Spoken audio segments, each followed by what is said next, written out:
Bom dia! Bom dia, gente! Ninguém vai me dar bom Bom dia, Diva! Bom Coisa dia, meus linda! amores! Bom Bom dia, Bom dia! dia! Sabe o que eu lembrei essa manhã? A hora que eu estava vindo dar aula para 2002, O quê? uma musiquinha assim, sou feliz, por isso estou Hoje. também quero viajar nesse balão. Ô, gente, a Simone, gente, balão mágico, na minha época, década de 80. Super fantástico, do No balão mágico. balão mágico. Conhece, Júlia? Sim, O mundo fica bem mais bem mais divertido. divertido. Então, tudo tranquilo aí? E aí, Breno? Fala comigo. Breno, oi. Laurien. Laure, você tá aí? Eu curto balão mágico também adoro. O Lucas já me deu Tá bom bom. dia. Isa, fala oi. Igão, cadê você, dia, Igão? prof. Bom dia, João Pedro. Gabi, ô Bom Gabi, dia, prof. Gabi, ô Gabi, fala oi. Oi, Gabi. Você continua branca, Gabi? Tá pegando sol agora, o trem tá feio, né? Essa branqueleza, nossa. Não, eu sou Simpson, né? Gabi é branca, sou Simpson. Então, galerinha, tudo bem aí? Prontos para mais uma jornada rumo Sim. ao modernismo? Jesus, né? É muito trem esse trem de modernismos aí, tá bom? Então, nós vamos começar falando hoje sobre a revista, né? Que os modernistas fizeram aí na Semana de Arte Moderna, ou para a Semana de Arte Moderna de 1922. Então, a Júlia está com o microfone aberto. Quem mais? Estéreo, eu sei que está. Isa, você também tem microfone? Ou não? Tenho. Ah, ótimo. Ah, quem mais tem microfone? Então, já, Júlia, quem mais? Só, gente, Eu Esther. também, professora. Ah, Igão, beleza, vai poder me ajudar hoje. Joia. Gente, vamos ver se a gente consegue dar um saltinho um pouco maior, a gente consegue chegar hoje, pelo menos, na segunda geração modernista, porque a matéria do modernismo, ela é imensa, né? E aí a gente tem aí esse tempo. Se vocês não entenderem alguma coisa, não fica só me ouvindo, não, tá?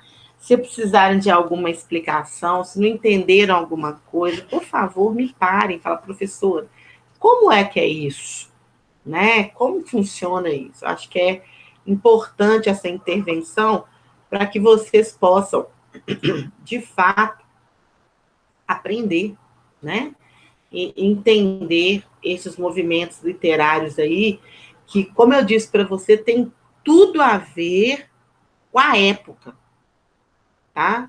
Por isso nós fazemos esse caminho entre a história, ou momento histórico, e também esse momento cultural, porque as artes, a música, o teatro, as artes de uma forma geral, elas irão refletir o momento, tá? Então, continuando aí, vou pedir à Júlia que fale para gente sobre a revista Glaxon, tá? Que é, então, produzida. Essa revista é dia 1º de maio, né? Ah, O número galera. 1, tá? 1º de maio, dia do trabalhador, não é isso? E aí ela tá mandando também, de repente, aí um recado, né? Vamos lá, Júlia. É, a revista Claxon surgiu em São Paulo 3 meses após a Semana da Arte Moderna, com 9 números entre 1922 e 1923. Seu tema geral era a defesa e a sua explicação das propostas modernistas. Os membros do grupo Claxon, que significava a buzina externa dos automóveis, eram classistas, queriam uma arte, né, atual, dinâmica, transformadora, contrária ao confessionalismo lamentoso e à melancolia. Então, nesse momento aqui, você percebe, a gente está falando de velocidade, né? Então, nesse primeiro momento, então, essa revista, ela pega o quê? A buzina externa do automóvel, Klaxon, e eles são chamados de laxista, tá? Eles queriam uma arte atual, queriam uma arte dinâmica, transformadora, contrária à arte anterior, tá? Que mostrava esse confessionalismo, né, de confissão, de melancolia. Eu não quero isso mais. Eu não quero essa ligação com o parnasiano. Eu não quero essa ligação com o simbolista. Eu quero algo novo. Então, eles estão aqui. Essa revista, ela serve como propaganda e como defesa de uma tese, daquilo que eles queriam, né? O primeiro número da revista Glaxo, lançado em 22, propunha resolver o problema do sentimentalismo romântico da seguinte forma: o problema, século XIX, romantismo, Torre de Marfim, simbolismo. Em seguida, o fogo de artifício internacional, tá? De 1914. Há perto de 130 anos que a humanidade está fazendo manha. A revolta é justíssima. Queremos construir alegria. Molhados, resfriados, reumatizados por uma tradição de lágrimas artísticas, decidimos. Solução: operação cirúrgica, extirpação das glândulas lacrimais. Então, olha só que interessante, tá? Eles estão, primeira coisa que eles fazem aqui, tá? É, então, levantar o problema. E qual que é o problema? O romantismo, tá? E o simbolismo. Essa torre de marfim, essa coisa assim, inalcançada, né? Etc. E aí, em seguida, vem o Fogo de Artifício Internacional de 1914, tá? E aí ele fala assim, gente, o pessoal tá fazendo manha demais na arte, o problema é que a gente precisa mexer com isso aí. Então, a revista trazia, assim, falando que a revolta contra essas coisas todas era justíssima. Eles estavam querendo construir, era alegria. Chega de falar de coisa ruim, chega de sofrer, sabe? Nós queremos gente molhada, resfriada, reumatizada, mas a gente quer que tira essas lágrimas da arte. Tira essa dor da arte. Quer dizer, para fazer arte eu preciso sentir dor, o romântico pensa assim, o simbolista pensa assim. Então, qual é as principais características dessa fase heróica? Igor, leia para a gente. Principais características da fase heróica. É o movimento do contra. Espírito polêmico e destruidor. É preciso abandonar uma arte artificial da custa de imitação estrangeira. É necessário demolir numa ordem social e política fictícia colonial. Anarquismo. Não sabemos discernir o que queremos. O moderno como valor em si mesmo.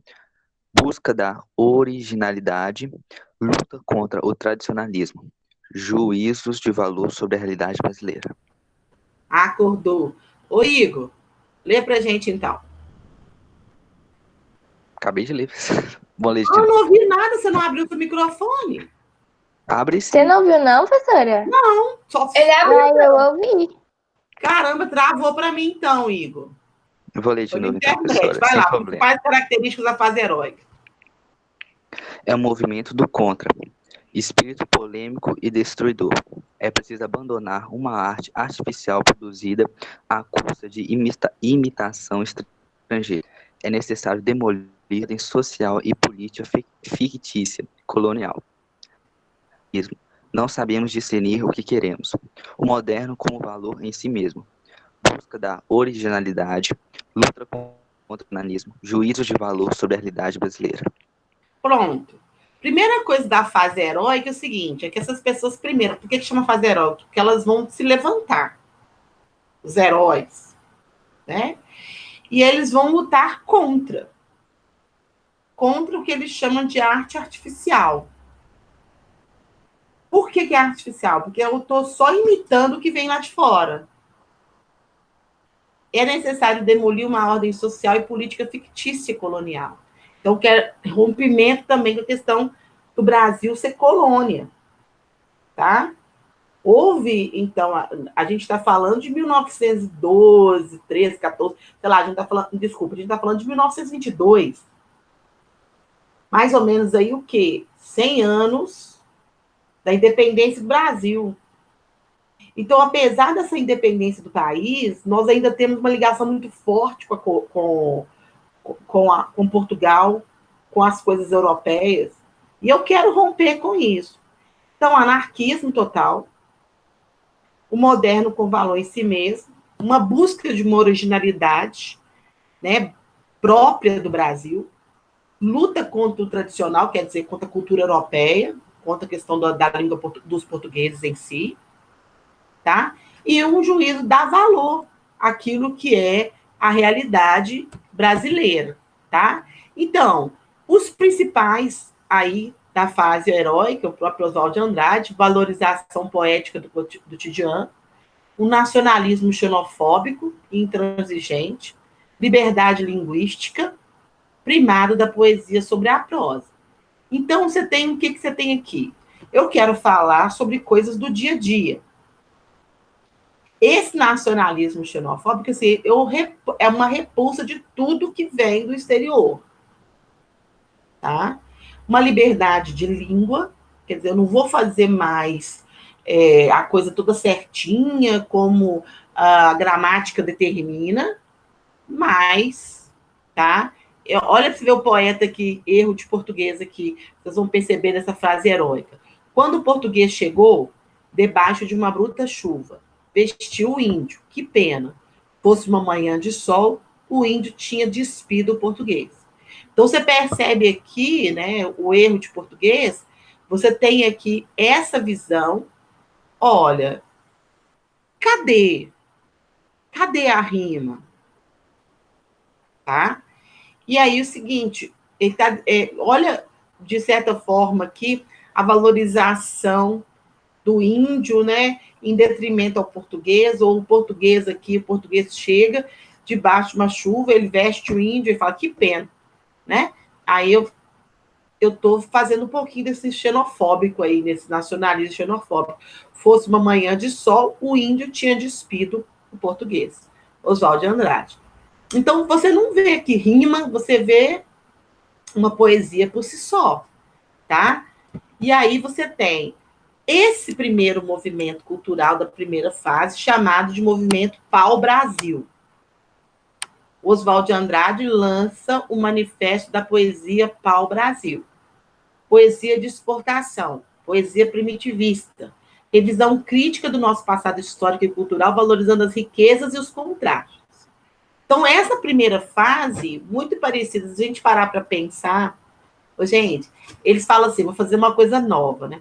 Mas quando eu faço comparação com isso aqui em relação ao romantismo primeira fase, vocês não lembram que o romantismo primeira fase não é uma valorização do índio, do Brasil e etc.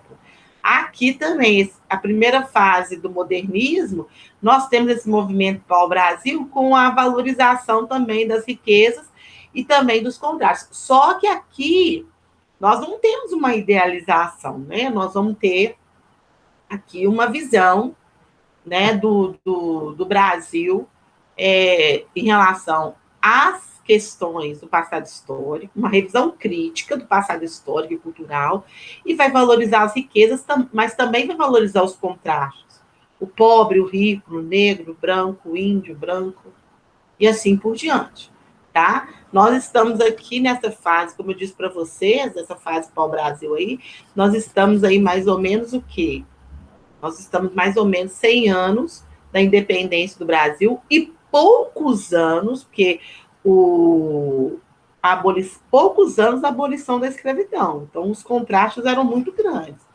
O medo ainda do negro, essa coisa toda, porque 1888 para 1924, os contrastes são muito grandes. Tá? Então, poesia pau-brasil. por ocasião da descoberta do Brasil, tá? Eu tenho aqui, ó. No pão de açúcar de cada dia, dai no Senhor a poesia de cada dia. Oswaldo parodia a linguagem religiosa, substituindo o termo pão, do pão nosso, por pão de açúcar e poesia. Com isso, o poeta subverte a ordem litúrgica para introduzir o elemento brasileiro e refletir sobre o caráter da poesia. São traços modernos do poema: o humor, a síntese e a ausência de pontuação. Então, você percebe também que eles estão tentando tirar um pouquinho também da questão da religiosidade e fazer, olha, o escapulário. Quem sabe o que é um escapulário? Eu sei mais ou menos. Eu acho que é aquele negócio da cruz. Que você bota na parede da igreja católica? Não sei. Acho que é isso. Acha que é isso? Acho Quem que acha que é outra coisa?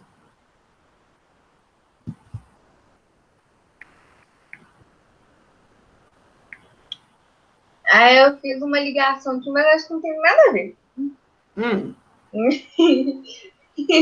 Escapulário, eu lembrei de escapulir, de fugir. Aí eu não tem nada a ver.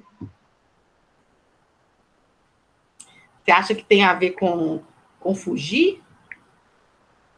Uhum. Quem acha que é outra coisa?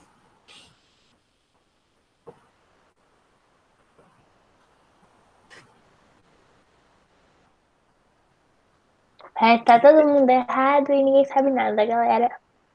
É isso. Eu estou tentando achar uma imagem boa aqui para vocês. Deixa eu abrir aqui. Abrir a minha tela. Isso mesmo, Gabriel. Isso mesmo. Gabriel acertou aqui. Professora, eu quase acertei, né? Não dá para ver, não, para você ver, não dá para ver. É uma correntinha mesmo, o Gabriel está falando aqui, é uma correntinha, um escapulário, ele é uma correntinha que é usada, e às vezes o negocinho quadradinho fica para trás, assim. Professora, eu quase exatamente, acertei. Os católicos usam para proteção. O quê? Eu quase acertei, né? Mas quase. Crédito. Também. Quase. Então, olha só. Ela chama escapulário, na verdade, isso aqui é uma referência, tá? Mas no pão nosso de cada dia, dá no seu a poesia de cada dia. Então, na verdade, o que eu tenho aqui, no pão de açúcar de cada dia, dá no Senhor a poesia de cada dia. Eu tenho um humor presente aqui, que ele está fazendo aí uma brincadeira com o símbolo sagrado, né? E a síntese, porque é um poema pequeno, e não tem pontuação, tá? Agora, olha só que interessante uma poesia do pau-brasil que vocês devem ter visto aí em várias questões do Enem, né? Também, pronominais. Bem, isso é uma crítica à questão do uso dos pronomes da língua portuguesa. Então, olha só, dê-me um cigarro, diz a gramática, do professor e do aluno, e do mulato sabido. Mas o bom negro e o bom branco da nação brasileira dizem todos os dias: deixa disso, camarada, me dá um cigarro. Então, na verdade, aqui tem uma crítica da questão do pronome, da colocação pronominal. Eu não posso começar uma frase com pronome oblíquo, tá? O estudo de próclise, mesóclise e ênclise dizem para mim que eu não posso começar uma frase com pronome oblíquo, mas aqui ele faz uma crítica a isso. Aí ele fala assim: dê-me um cigarro, diz a gramática, tá correto aqui, ó. Gramaticalmente correto, dê-me um cigarro. Que eu não posso começar uma frase com pronome oblíquo, eu tenho que começar com um verbo. Quer dizer, eu posso até falar, me falaram, mas escrever me falaram, eu não posso. Tem que falar, falaram-me, disseram-me, contaram-me. Eu não posso começar uma frase com pronome oblíquo, mas aqui ele está fazendo uma crítica sobre a questão dos pronomes. Então ele diz: dê-me um cigarro, diz a gramática, do professor e do aluno, e do mulato sabido.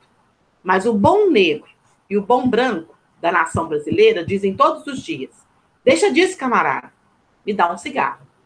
O que ele está fazendo? Contrapondo a linguagem culta, gramaticalmente correta, com a linguagem do dia a dia, tá? Para dizerem milho, dizem milho. Para melhor, dizem mió. Para pior, pior. Para telha, desenteia. Para telhado, desenteiado. E vão fazendo telhados. Aí a mesma coisa, interessante, né? Que ele está colocando como a população brasileira, o povo fala. E eles continuam trabalhando, continuam construindo a cidade. Independente da forma que falam, né? Continua aí construindo a cidade. A canção do Exílio de Gonçalves Dias, nós temos aqui a original e temos aqui, né, uma intertextual. Olha, minha terra tem palmeiras, onde canta o sabiá. As aves que aqui gorjeiam, não gorjeiam como lá. Nosso céu tem mais estrelas, nossas varjas têm mais flores, nossos bosques têm mais vida, nossa vida mais amores. Em cismar sozinho à noite, mais prazer encontro eu lá. Minha terra tem palmeiras, onde canta o sabiá. Joia. Esse poema é o original, lá do romantismo. Aí agora, vamos lá. Minha terra tem primores, que tais não encontro eu cá. Em cismar sozinho à noite, mais prazer encontro lá. Minha terra tem palmeiras, onde canta o sabiá. Não permita, Deus, que eu morra, sem que eu volte para lá. Sem que desfrute os primores, que não encontro para cá. Que ainda viste as palmeiras, onde canta o sabiá. Então você tem. Opa, voltei. Então você tem aqui a poesia, né, do Oswald de Andrade, agora a paródia.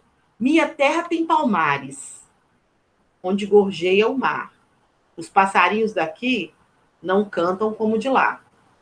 Minha terra tem mais rosas e quase que mais amores. Minha terra tem mais ouro, minha terra tem mais terra. Ouro, terra, amor e rosas. Eu quero tudo de lá. Não permite, Deus, que eu morra sem que eu volte para lá. Não permita, Deus, que eu morra sem que eu volte para São Paulo, sem que eu veja a Rua 15 e o progresso de São Paulo. Então, essa paródia da canção do Exílio, né, que foi a primeira fase, né, o que ele está fazendo? Ele está atualizando aqui a história. Ele fala, minha terra tem palmeiras, lá o Oswald de Andrade, e aqui ele fala, minha terra tem palmares, onde gorjeia o mar. Os passarinhos daqui não cantam como de lá. Aí, provavelmente, ele está falando sobre, né, um quilombo, o quilombo dos Palmares, que foi famoso ali da luta, da resistência contra a escravização do negro, tá? Então, isso aqui é uma paródia da canção de Exílio, feita pelo Oswald de Andrade. A primeira geração criou uma revista chamada Manifesto Antropofágico, a revista de antropofagia, tá? De Oswald de Andrade, que foi lançada em 1928. Devoração simbólica da cultura europeia sem perder a nossa identidade cultural, tá? To be or not to be, that's the question. Fazendo uma referência ao to be or not to be, that's the question, né? Então, na verdade, ser ou não ser, eis a questão. Você tem esse manifesto antropofágico, antropofagia tem a ver com canibalismo, né, gente? Né? Então, na verdade, essa ideia de antropofagia é a devoração simbólica da cultura europeia, tá? Sem perder a nossa identidade cultural. E a frase que eles usavam era essa, né? To be or not to be, that is the question. Aí, de novo, não voltei? Vou sim, voltando a coisa. Olha só, Pneumotóricos, de Manuel Bandeira, tá? Os temas eram paixão pela vida, morte, amor, erotismo, solidão, angústia, cotidiano e infância. Febre, hemotípse, dispneia e suores noturnos. A vida inteira que podia ter sido e que não foi. Tosse, tosse, tosse.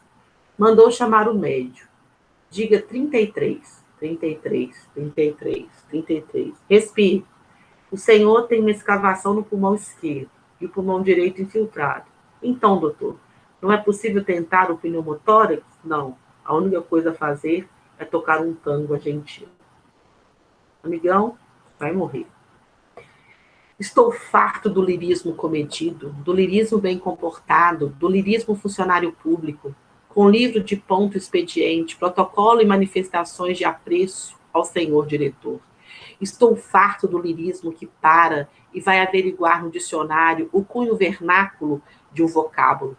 Abaixo os puristas, todas as palavras, sobretudo os barbarismos universais, todas as construções, sobretudo a sintaxe de exceção, todos os ritmos, sobretudo os inumeráveis. Estou farto do lirismo namorador, político, raquítico, sifilítico, de todo o lirismo que capitula ao que quer que seja fora de si mesmo. De resto, não é lirismo. Será contabilidade tabela de cossenos? Secretário do amante exemplar, com 100 modelos de cartas e as diferentes maneiras de agradar as mulheres? Quero antes o lirismo dos loucos, o lirismo dos bêbados, o lirismo difícil e pungente dos bêbados, o lirismo dos claus de Shakespeare. Não quero saber do lirismo que não é libertação. Então, você percebe que a poética dele aqui está rejeitando as poéticas antigas. Se eu não entender muita coisa desse poema, eu acho que a frase dele, os primeiros versos dele, já dizem para mim o que ele está falando. Eu estou farto desse lirismo comedido, do lirismo bem comportado, do lirismo do funcionário público. Eu estou cansado desse tipo de poesia que é feita. Então, é uma forma aí, né, de dizer que não quer mais as coisas do passado. Bem, outra do Manuel Bandeira, vocês devem ter estudado com o professor Andréia, uma das funções da linguagem, que é a evasão, né? Então, esse poema trabalha aí essa função evasiva, essa coisa de não querer estar em determinado lugar. E vai, vamos embora para Passárgada, lá sou amigo do rei, lá tem a mulher que eu quero, na cama que escolherei. Vamos embora para Passárgada, vamos embora para Passárgada, aqui não sou feliz, lá a existência é uma aventura. Alguém pediu para entrar aí, gente? Não, né? Vamos embora para Passárgada, aqui eu não sou feliz, lá a existência é uma aventura de tal modo inconsequente que Joana, a louca de Espanha, rainha e falsa demente, vem a ser contraparente da nora que nunca tive. E como farei ginástica? Andarei de bicicleta? Montarei no burro brabo? Subirei no pau de sebo? Tomarei banhos de mar? E quando estiver cansado, deito à beira do rio, mando chamar mãe d'água para me contar as histórias que no tempo de eu menino, Rosa vinha me contar. Vou-me embora para Passárgada. Em Passárgada tem tudo, é outra civilização, tem um processo seguro de impedir a concepção, tem telefone automático, tem alcaloide à vontade, tem prostitutas bonitas para a gente namorar.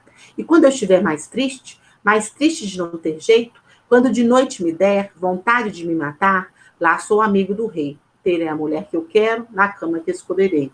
Vou-me embora para Passárgada. Você percebe a questão da morte, você percebe a questão do hedonismo, né? Do prazer, da evasão. Eu estou cansado disso aqui. Então, ele cria um lugar imaginário chamado Passárgada, porque lá ele é amigo do rei, lá ele vai ter a mulher que ele quer, lá é perfeito, né? Lá tem os telefones, tem tantas coisas interessantes, né? Então, essa evasão, essa vontade de fugir, né, do lugar que ele está. Porquinho da Índia, outra aqui do Manuel Bandeira, quando eu tinha 6 anos, ganhei um porquinho da Índia. Que dor de coração me dava, porque o bichinho só queria estar debaixo do fogão. Levava ele para a sala, para os lugares mais bonitos, mais limpinhos, ele não gostava. Era estar debaixo do fogão. Não fazia caso de nenhuma das minhas ternurinhas. O meu porquinho da Índia foi minha primeira namorada.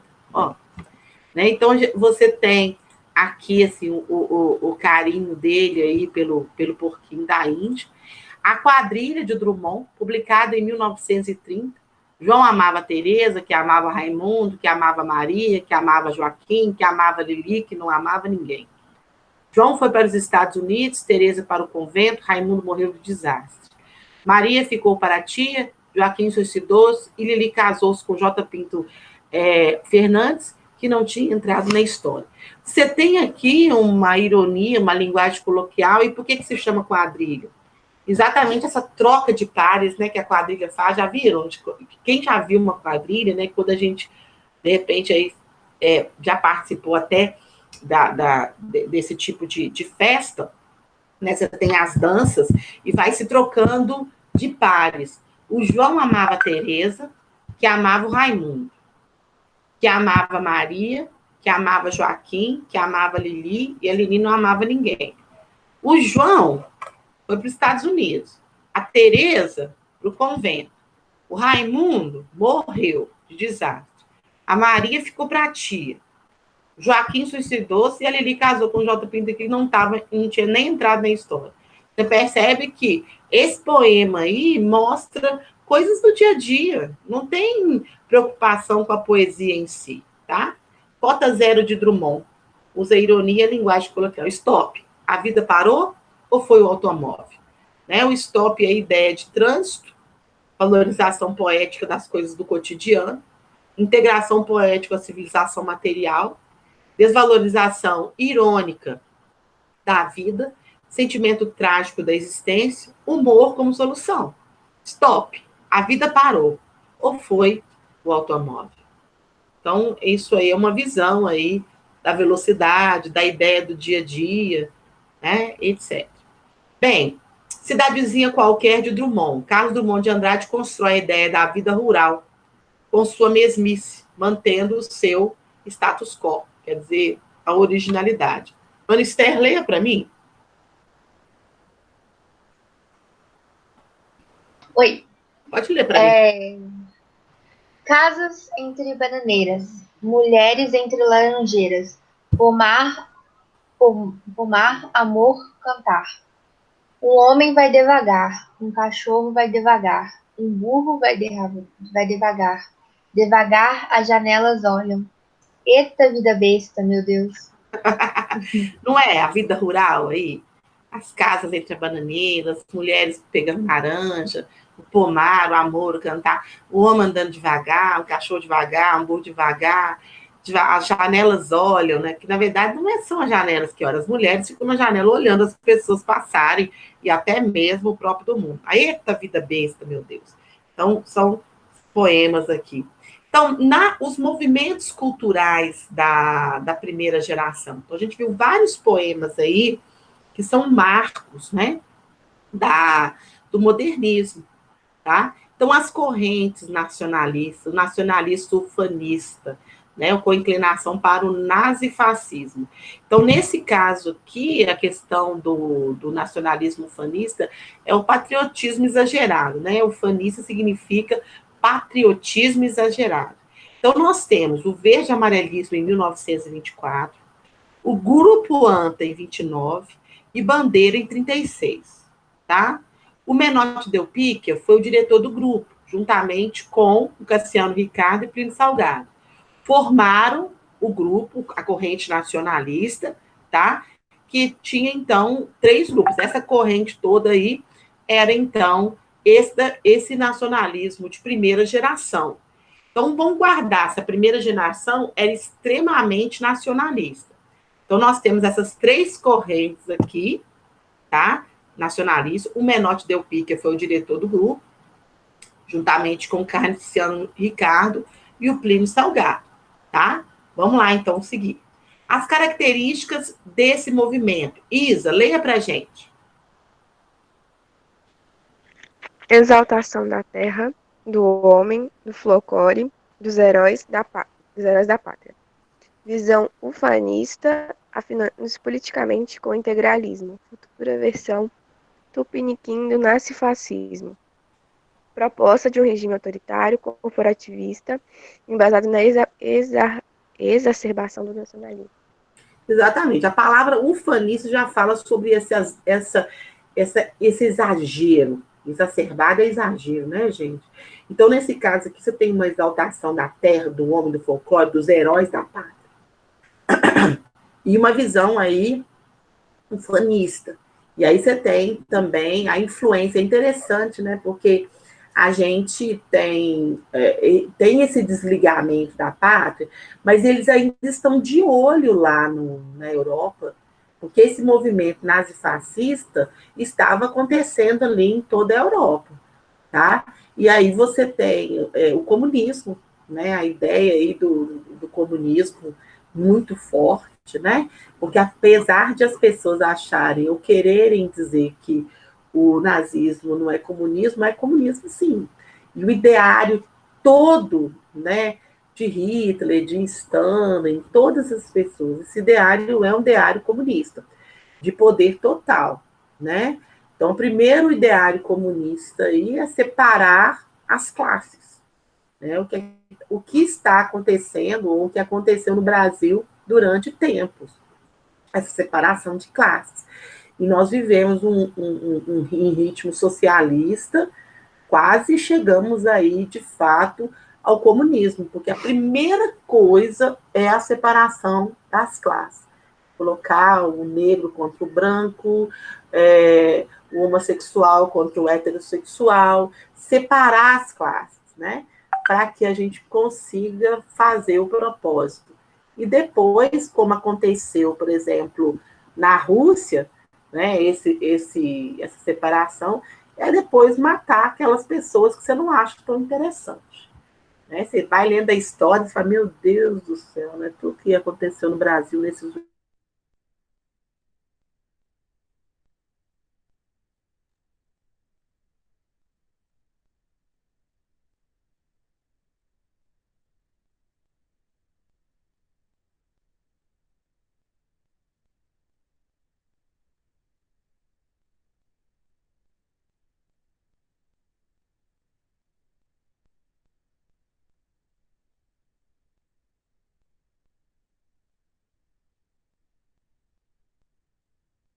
do modernismo. Vou falar um pouquinho sobre a segunda geração, que é a fase da consolidação. Você percebe que nessa fase aqui já está acontecendo, então, a Segunda Guerra Mundial, né? Porque, na verdade, a gente tem 1939 a 45 nessa fase de consolidação. A fase da consolidação, estabilização das novas conquistas, preocupação religiosa e filosófica em poesia, ampliação da temática que tende para o universal, reação espiritualista, grupo festa, retomada da tradição simbolista, contra a exaltação da técnica, contra a poesia circunstancial. Então, você tem essa fase da consolidação do modernismo, mostrando as conquistas que tiveram em relação à arte, em relação ao pensamento do povo. Porque, gente, é interessante que a arte, aquilo que é escrito, aquilo que é feito, hoje, por exemplo, vocês param para pensar assim, o que dita, muitas vezes, o comportamento do povo, se não é a arte? Seja ela televisiva, porque quantos anos as emissoras de TV, as mídias, etc., não têm controlado o pensamento e as atitudes da população? A TV põe e depõe quem ela quer. Então, não fique achando, por exemplo, que esses caras que mudaram muita coisa na sociedade. Então, por exemplo, quando ele fala estabilização de novas conquistas, aquilo que eles gritaram lá com as revistas Glaxon, aquilo que eles gritaram lá em relação à gramática da língua, para desconstruir essa questão do próprio Brasil, essa coisa toda, de valorizar os coisas brasileiros, desconstruir outras, isso tudo vai sendo enraizado na população. Quanto mais você fala uma coisa, mais vai ficando enraizado, tá? Então, aí nós temos nessa segunda fase de consolidação, vamos seguir aqui, ó, a prosa grande e notável, tá? Desenvolvimento da figura, nitidamente em duas linhas, o neonaturalismo regionalista e social. Então, é uma valorização da natureza, do próprio ser humano e das questões regionalistas. Você vai ter o Graciliano Ramos com Vidas Secas, mostrando os problemas do Nordeste, mostrando os problemas do sertão. Raquel de Queiroz, do mesmo jeito. O Joselinho do Rego vai fazer esse texto regionalista social do ciclo da cana-de-açúcar. E o Jorge Amado já mostrando aí os capitães de areia, os problemas do menino de rua na Bahia. Por quê, gente? A gente tem um grande número de escravos que foram libertos, que teve filho, etc., e não foi criada nenhuma política pública para poder abarcar esse povo. Então, você tem aqui a denúncia da questão do próprio Nordeste, das questões regionais, do ciclo da cana-de-açúcar, da pobreza, da falta de políticas públicas. Isso tudo aqui vai mostrar na fase da consolidação, tá? E para finalizar aqui, nós temos a prosa ganha notável desenvolvimento com a figura. Temos romances psicológicos com Érico Veríssimo, Jorge de Lima, Lúcio Cardoso e Cornélio Pena, nessa fase de consolidação. Eu tenho a fase anterior, que é neonaturalista, regionalista social, e agora eu tenho essa fase aqui, que a gente chama de fase psicológica. Por fim, né, os dramas históricos, sociais, regionalistas, que aí nós vamos ter o Jorge Andrade e a Raquel de Queiroz de novo, trabalhando esses dramas das pessoas em relação à própria região. Na poesia, não posso deixar de falar antes de finalizar, nós vamos ter o Carlos Drummond de Andrade, né, o nosso mineiro, a Cecília Meirelles, Vinícius de Moraes, Jorge de Lima e o Murilo Mendes, tá? E eu acho que a gente vai parar por aqui nessa fase isso. Vamos parar por aqui e vou anotar que, deixa eu fazer chamada, e vou anotar que a gente parou em Vidas Secas, porque a gente vai, então, falar do Graciliano Ramos aí.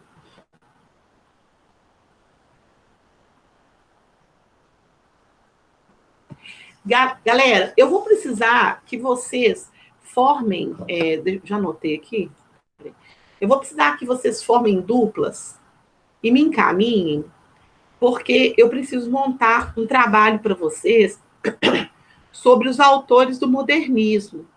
Daí eu preciso das duplas, que aí eu mando para vocês os autores e o que vocês vão fazer. Vale 3 pontos o trabalho. O que vocês vão fazer? Eu preciso que vocês mandem isso para mim hoje, para eu já formar, e assim que eu finalizar na semana que vem de falar sobre o modernismo, até a terceira fase, a gente já está. Você quer que manda o quê? Nome das duplas. Eu preciso que vocês formem duplas. Uhum. Tá? Por favor. Rapidinho aqui. Deixa eu só abrir para fazer chamada. Hoje é 7. Espera aí. Tem 3 minutos.